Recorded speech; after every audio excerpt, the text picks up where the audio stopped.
বন্ধুরা, আজ আমি করে দেখাবো এই ঝিঙে খোলা একটা রেসিপি। এই ঝিঙে খোলা রেসিপিটা করার জন্য আমি ঝিঙে খোলাগুলোকে ভালো করে ধুয়ে নিয়েছি। এবার এটাকে আমি পেস্ট করে নেব। ঝিঙে খোলা বাটার রেসিপিটা করার জন্যে আমি কড়াতে তেল দিয়েছি।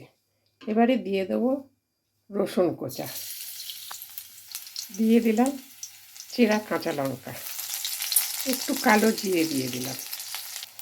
সব ভাজা ভাজা হয়ে গেছে। এবার বাটা মশলাটা দিয়ে দিলাম। অল্প একটু হলুদ দিয়ে দিলাম, স্বাদ মতন নুন দিয়ে দিলাম, স্বাদ মতন একটু মিষ্টি দিয়ে দিলাম। ঝিঙে খোলা বাটাটা আর একটু ভাজা ভাজা হবে। হয়ে গিয়েছে ঝিঙের খোলা বাটা। এবারে ওপরে একটু কাঁচা সর্ষের তেল দিয়ে দেবো,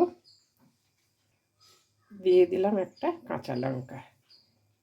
আশা করি রেসিপিটা তোমাদের ভালোই লেগেছে। আর রেসিপিটা তোমাদের ভালো লাগলে আমাকে একটা লাইক করো, কমেন্ট করো, শেয়ার করো, আর প্লিজ একটা সাবস্ক্রাইব করে আমার সাথে থেকো। আমি